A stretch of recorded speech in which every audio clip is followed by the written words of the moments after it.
We know who the Jacksonville Jaguars expect to be their stars, but I'm going to tell you why the unsung heroes will be very important if they are going to win this season.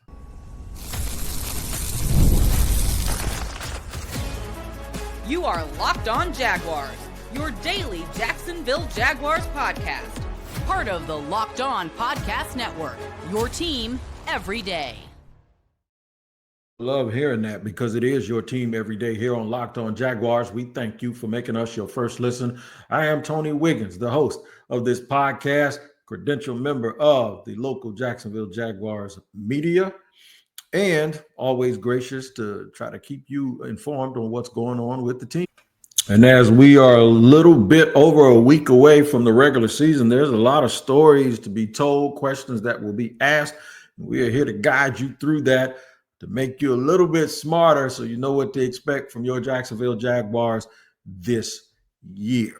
All right, today's show is brought to you and sponsored by Game Time. Download the Game Time app, create an account, and use the code LOCKEDONNFL for $20 off your first purchase. And the everydayers who I shout out, they understand that I'm telling the truth about that. So shout out to those everydayers who join us each and every day. And if this is your first time, I'll give you an opportunity to listen and hopefully give you a reason to come back. I'm going to give you a little bit of a roadmap of what we're going to discuss. We'll end up talking about it's Miller time at linebacker. Woo, sounds like a nice cold beverage, doesn't it? Then in the middle of the show, Brenton ready to bust out. That's someone on the offensive side of the ball at the tight end position.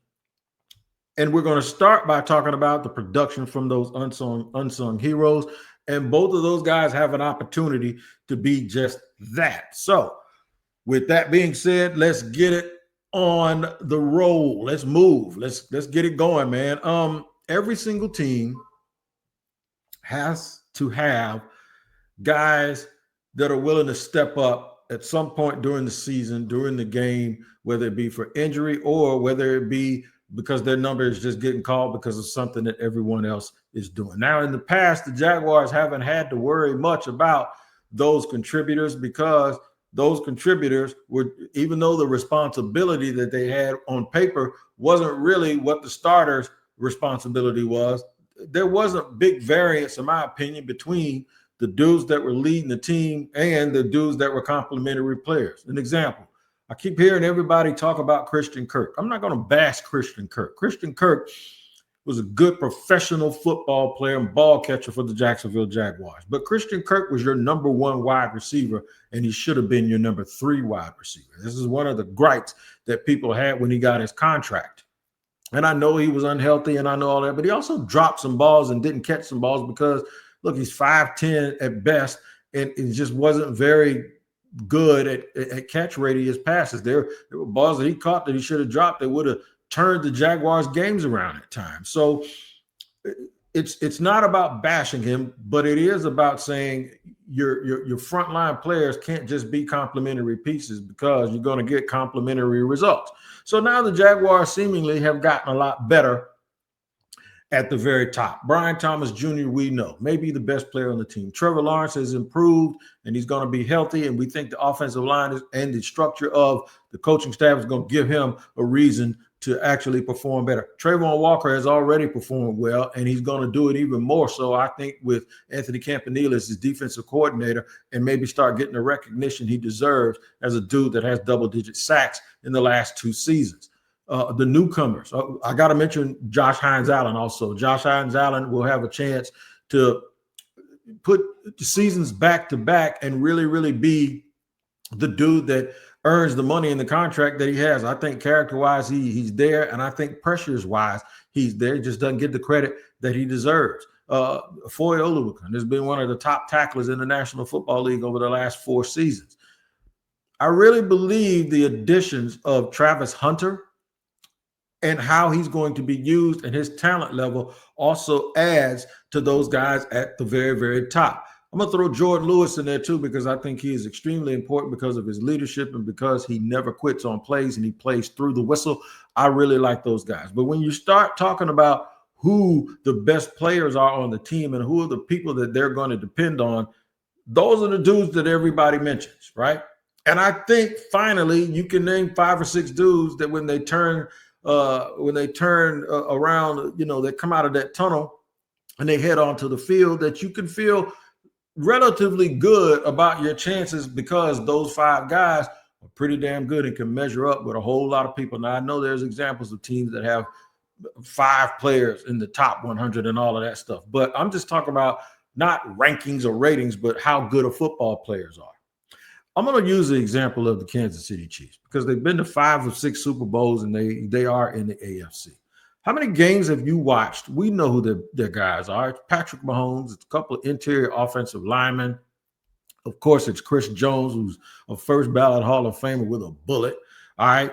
And then on the back end, it's Trent McDuffie. Those are like the dudes that if they had to roll some guys out and want to intimidate you based on how good their best players are, they come around the corner and it's like, and Rashee Rice too, whenever he ain't in trouble or hurt. Yeah, those are the dudes that you go, Travis Kelce, I can't forget about him. So you're going to see, this is the thing about a good team. You forget about people and then you start naming dudes that are first ballot Hall of Famers, right? But how many times have you watched them play and Nick Bolton or Leo Chenal have come up and made huge plays, or Brian Cook, or a couple of years ago, the corner that now plays for the Titans in the Super Bowl, making a play when he needed to make a play when his number was called.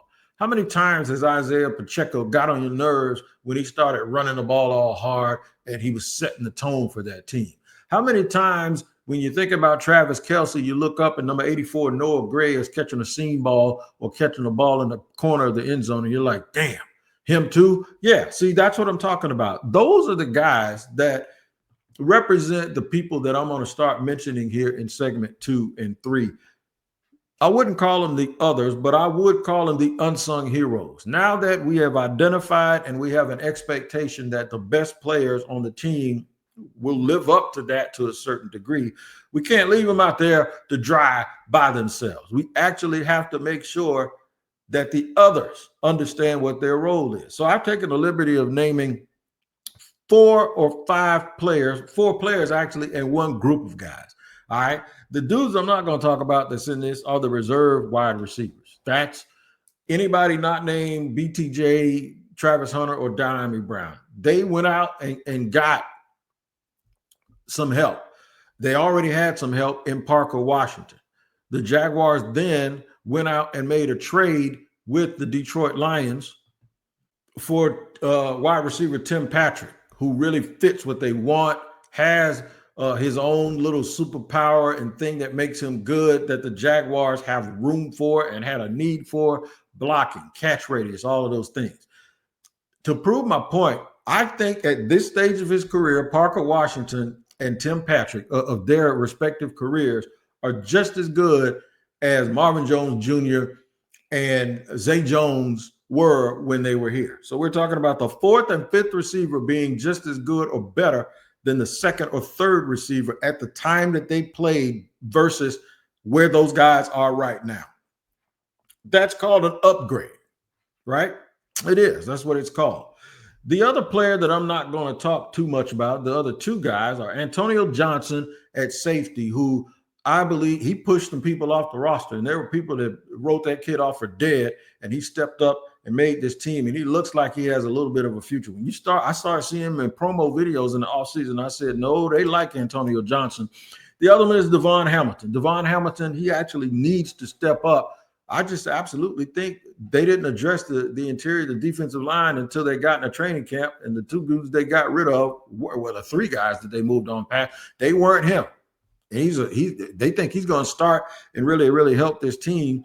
And I believe he will too. So I'm going to get into a couple of players. In the next segment, we're going to talk about Brenton Strange, the tight end. And I remember this pick was made. I was angry. Now, through some development and now a regime change, I'm actually happy. Picked him on my fantasy team to start at tight end. We'll talk about Brenton Strange in just a second here on Locked On Jaguars.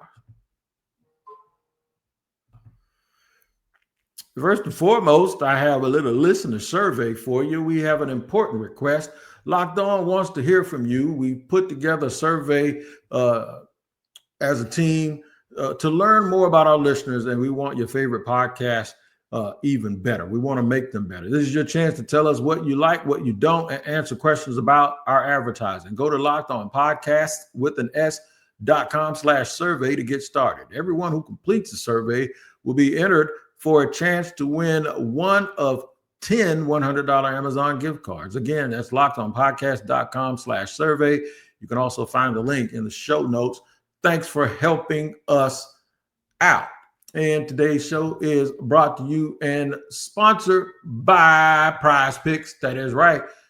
Prize Picks is the absolute truth, man, and y'all better hurry up and get started. I don't know what you're waiting for. I don't know what you're waiting for, man, because Prize Picks is the real deal. They've been that way. All right.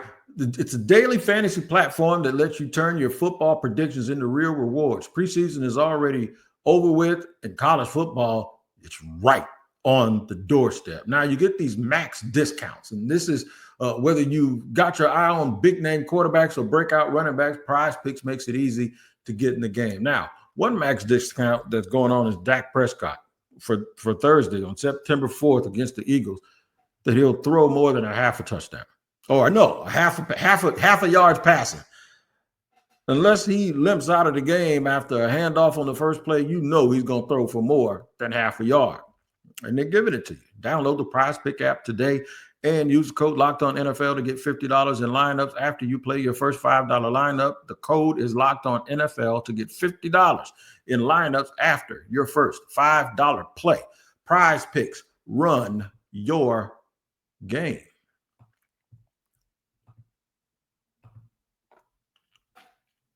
All right, we are rolling along here on Locked On NFL. Brenton Strange, tight end, third-year player, is ready to bust out, in my opinion. All right, Evan Ingram has gone out to Denver. They're loving it. They love Denver. They love what he brings to the table. I'm not going to tell you I was ever the biggest Evan Ingram fan. It has nothing to do with him personally. It has something to do with the whole notion of having a move tight end that doesn't block. Going to get a move tight end, in my opinion, you might as well get another wide receiver on the field, because a move tight end is a fast tight end, but he's a slow wide receiver. And the only threat that he's really on the field for is if you try to match him up with somebody smaller, he's supposed to be able to block him. Well, that wasn't Evan Ingram's strength. Brenton Strange, though, is a strong blocker. He's a great pass catcher. He sits down in the middle of the zone. He was very, very active in training camp.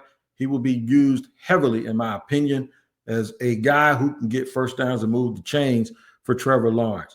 All right, I was never really sold on him, but I am now. I am on the Brenton Strange train, not only because I want it to happen, but I think it needs to happen for Trevor Lawrence to get to where he wants to go, because that dump off to the tight end, man, it's like a buddy. I remember I played basketball in high school, and that's when we used to actually have two big men, right? The coach would always tell the big man, you get one on the box and one in the high post. Always look for your buddy. Always look for your buddy. Because if you look for him, he's going to look for you when you're swapping up high and low with the two big guys. That's what a tight end and a really, really good third down back can be for a quarterback who just needs to make the simple play, who just needs to make the kind of play that keeps the sticks moving. Even if it's a 3-yard gain as opposed to a throwaway or forcing the ball down the field, he is an outlet. And he's the kind of outlet that keeps people at home. Safeties, linebackers, all of those people have to be weary, and that creates windows for those fast wide receivers that can now release and get out and get in space.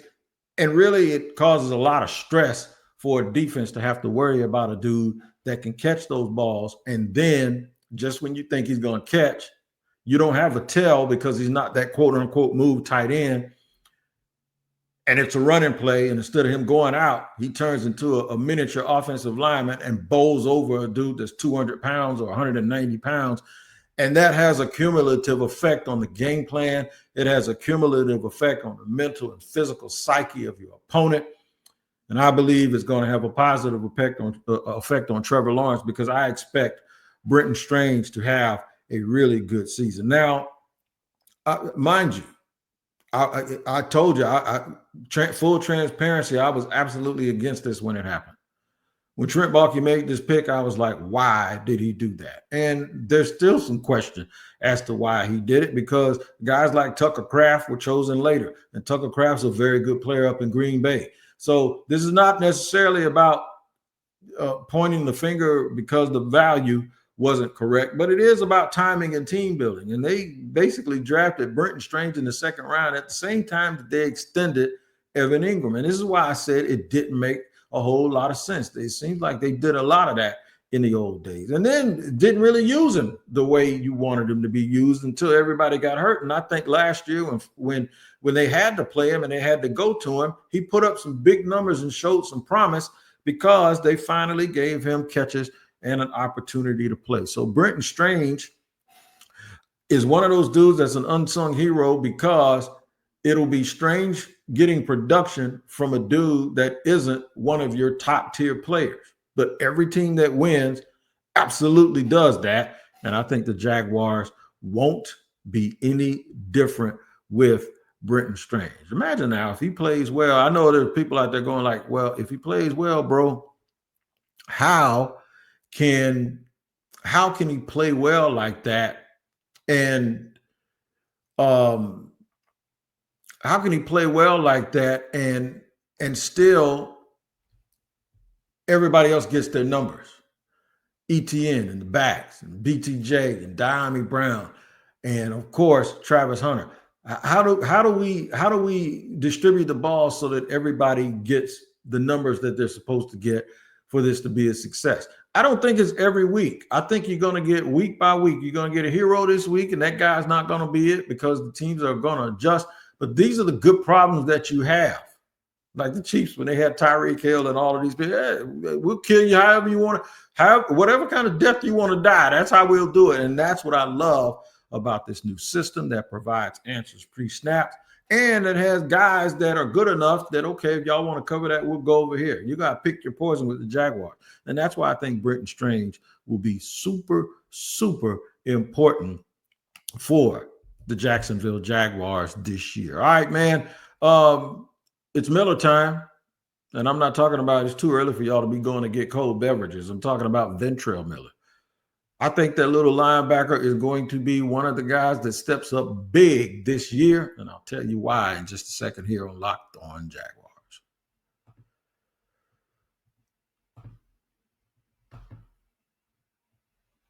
Yes, Rougier ready. Because if you've had those problems, man, and you tried Viagra and you tried Cialis, maybe, it's time for you to be looking for something else beyond the usual pill. It's time to meet Rougier Ready. Rougier Ready is a next generation prescription treatment designed to amplify arousal in the brain and boost blood flow. Unlike the usual pills that can take hours, Rougier's 3-in-1 formula dissolves under your tongue and kicks in fast, on average 15 minutes. Have you ready to go standing tall for 36 hours so you can stay confident and in control when the moment is right. It happens.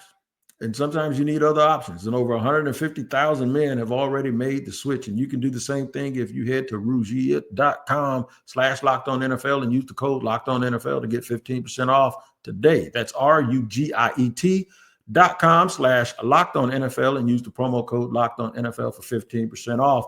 Individual results may vary with prescription treatment. Compound drugs are permitted to be prescribed under federal law, but are not FDA approved and do not undergo FDA safety, effectiveness, or manufacturing review. Please visit the Rougiet website for safety information. Today's show is sponsored and brought to you by FanDuel. The NFL season is almost here, and FanDuel is making sure you're ready for kickoff with a can't-miss offer. Right now, new customers can bet just $5. And if your bet wins, you'll get $300 in bonus bets to use across the app. I love FanDuel, man, because everything is explained. It's very, very easy to play, and you can read up on exactly who and what you're betting on for trends so you can make an informed decision that will put money in your pocket. So if you're ready to play, download the FanDuel app by now visiting FanDuel.com to get started. That's FanDuel.com to place your first $5 bet.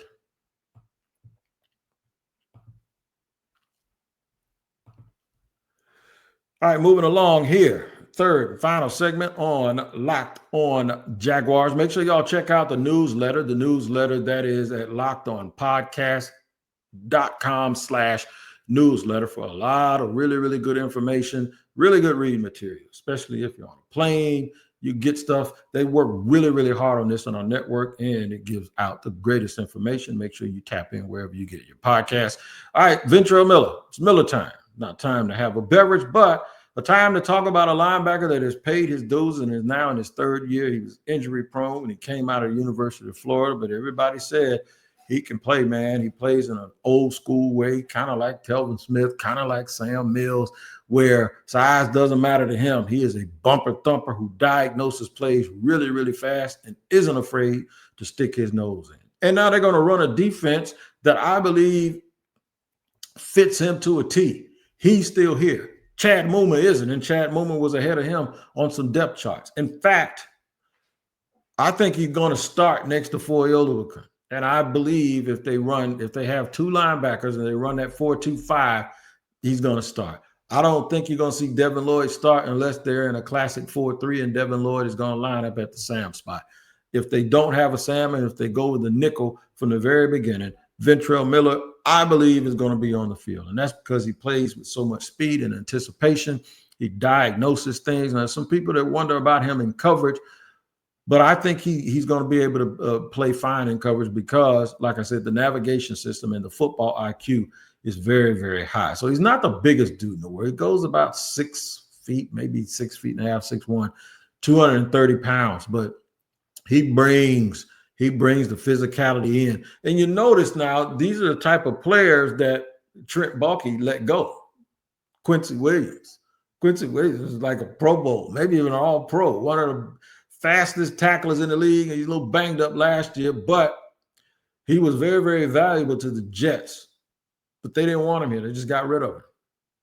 I remember I saw his agent, Nicole Lynn. I saw her how after it happened, a year after it happened, I saw her at the Senior Bowl. I said, Quincy's doing pretty good up there. The Jags let him go. And she said, yeah, look at him now. And that's the kind of thing you regret, that when you let good football players go because they don't fit your system. That's fine if your system works. If your system doesn't work, you just let a good football player go for nothing. And that's why I like guys like Ventrell Miller. Ventrell Miller reminds me of that. I love me a quick floater the ball linebacker if you can keep him clean. He just has to stay healthy, man. He really does just have to stay healthy. But those are the main two, Brenton Strange and Ventrell Miller. They will be what you call the others in basketball. But I think there are dudes that are going to step up, and there are dudes sometimes that are going to win player of the week, even though all of these stars are who they are. We are trying to figure out in Jacksonville how we can make this tide rise. And I think you make it rise by having guys that know who they are, they take ownership in it, and they can be a star even if it's just for a day or a game. And that's all that matters. You do that 4 or 5 times a year, and then your regular stars are actually playing the way that they're supposed to 6 or 7 times of the year. That's how you get the double-digit wins. You need everybody. You need everybody. And then when teams know that these guys are all good and they do what they're supposed to do, and whether they get recognition for it or not, like the Chenals of the world that I just mentioned, Leo Chenal, I mentioned him. See, fans may not know outside of Kansas City who that dude is, but everybody around the league knows exactly who it is. I'm going to give you another example. You know, the defensive player of the year was the dude that won the awards for the Eagles? It was Zach Bond. Zach Bond wasn't good enough to make the New Orleans Saints, who I want to bet might have one of the 2 worst rosters in the league this year. He wasn't good enough to play. He actually was. They just weren't good enough to recognize it. And they weren't good at all. And they were dependent on other people to be stars. And he got lost in the shuffle. And he goes to Philadelphia, a team full of first-round draft picks, guys that are really, really super good performers. And he's the best player on that defense for the whole season. Well, Jalen Carter is. But you know what I mean. He was recognized. And now he got a big contract. He was an other. He was an unsung hero. And they needed him to be as good as he was. And I don't think if he wasn't as good as he was, the Eagles would have won the Super Bowl, even though they dominated the Chiefs in the Super Bowl. They had some speed bumps on the way to get there. And they had to overcome some things. They had to beat the Rams. And this dude was lights out for them, man. Lights out for that team. a team full of stars, offense and defense. I guarantee you can go back, and there are a couple of games that they probably wouldn't have won and probably wouldn't have ended up on home field in Philly in the snow playing a tough game against the Rams and then later on against Washington. They could have been on the road in a bad situation. They could have drew Tampa first in the first round, and Tampa's a problem for Philly last year. So they handily beat Philadelphia. That could have, just that one performance by a dude that was cast off in New Orleans ended up turning the Philadelphia Eagles season. Now, he wasn't the reason. It was Saquon, and it was Jalen Hurts, and it was the receivers, and Jalen Carter, and all of these other players. But he ended up being the player of the year for a reason, and that is because I think a lot of people forgot about him and kind of wrote him off, and then they wanted to attack him. And in Vic Fangio's defense, he said, come on. And he stepped up and took advantage of the opportunity. And that's exactly what I'm looking forward to guys like Brenton Strange and Ventrell Miller to do. All right, you guys actually hopefully have drafted your fantasy football teams. I hope you have already. If you have not, you got one more chance to go listen to Locked On Fantasy Football with Vinny Ira and Michelle Majuk. Because if you want to win, man, it starts now. But you have to have an informed knowledge of it. And those two have it. And it's a fun show to watch. Make sure you find Locked On Fantasy Football on YouTube or wherever you listen to podcasts. All right. We always appreciate you. We're getting real close where toe meets leather. The stories are coming in rapidly, man. And everybody's getting all ramped up. And I am too. I cannot wait. But leading up to it, we're going to continue to give you the latest, all of the health information, roster information, what the feeling is from inside of the building. We got our finger on the pulse of this team right here on Locked On Jaguars. Hang in there with us every single day, wherever you get your podcast, and you'll be right there with us. It's like I'm credentialed, but y'all credentialed right along with me, because I'm going to report everything I see as accurately as I can through the lens that you guys have come to expect to see things with through me here on Locked On Jaguars. Y'all take care. We appreciate you spending 27 and a half minutes with us today. We'll see you later.